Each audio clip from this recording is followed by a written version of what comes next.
The first thing we're going to need is our quad, and this is a 4-inch micro long range build I'm working on. It's got a Mamba stack with a Mamba F722 DJI Mini and the Mamba F35 flight controller. But some of the tools we're going to need to accomplish this are some hookup wire. Now I normally use this when I'm actually building, our flux, our solder wick, our solder pig, our solder, our tweezers, and our soldering iron with our specific tip.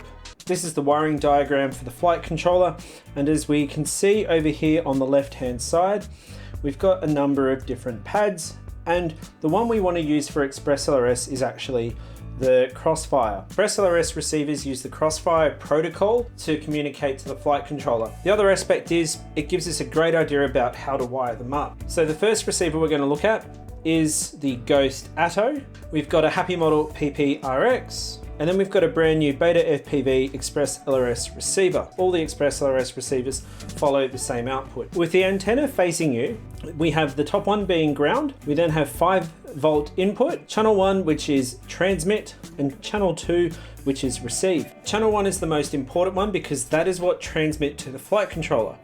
Channel 2 is also important because that's receiving feedback from the flight controller. So let's look at how this actually goes. On the flight controller, we can see we've got RX, TX, 5-volt, and ground. If we think about it like this, the transmitting pad on the receiver transmits a signal, which is an output, and that needs to go to an input on the flight controller, which is a receiver. The flight controller will then transmit, which is the TX4 pad, and then that needs to be received by the receiver. So this is the HappyModel PPRX. The EP2RX is very much the same as well. So similar to Crossfire, we have ground, 5-volt, TX, RX. On the Ghost receiver, it's the same, ground, 5-volt, TX, RX. The BetaFPV one with ground, V for voltage, TX, and then RX. So let's go ahead and wire it up.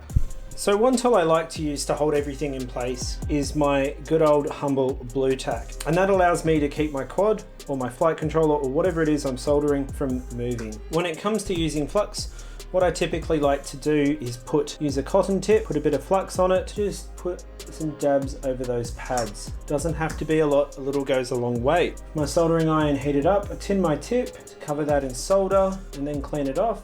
Now when it comes to tinning the pads, this is where you need to be gentle.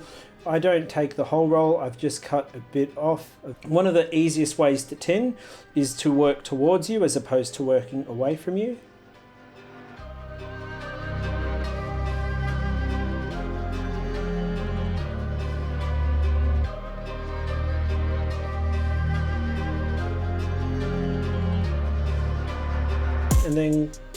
And then at the end, clean your tip.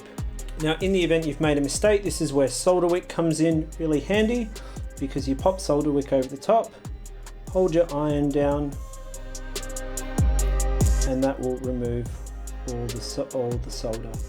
So you can see that that's been absorbed. I'll just go and re-tin them. And now we need to tin the wires. Now, is use my fingernail and just strip it back so there's a bit of wire showing. Doesn't matter if you strip them reasonably long, and this is where the blue tack comes in handy. And then now we're just going to tin the wires.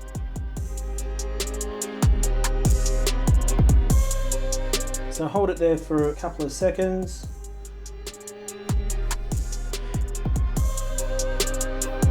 If you get a big blob of solder starting to form, just clean your tip. What I like to do is cut down the size of the exposed wire, so that way it's the same size as the pad that we're soldering to. That allows it to stick really, really well, and so we don't end up with excess wire. So we grab our quad, and what we know from our wiring diagram, RX, TX, 5-volt, and ground. And this is where our tweezers can come in handy. It allows us to hold that in place. Now the way we're going to do this is just hold it over the pad and as close to it, touch it for a second or two,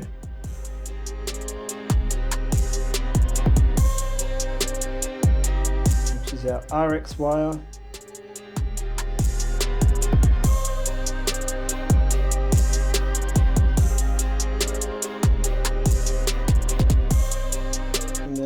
same for our ground. And then I like to give the wires a twist. This is where planning your build really comes into place, because this is going to determine where we're going to place our receiver. And now we're going to tin up the receiver. So same as tinning up the pads, or working towards you.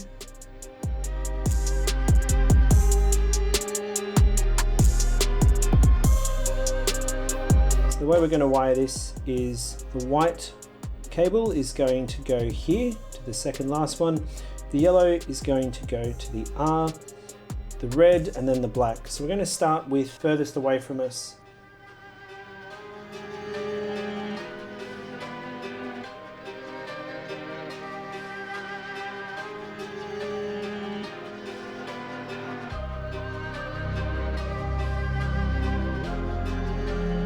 And that's not only a quick how-to on how to solder, but it's also how you wire up an ExpressLRS receiver. If you'd like to see me go through the rest of this build and get everything set up for a micro long range, hit the subscribe button. If you have a question yourself, please drop it in the comments below, or head to my website, everythingmicrofpv.com, where you can book a time with me to pick my brain about anything FPV related. I'm Darren from Everything Micro FPV. Until next time, don't forget to send it.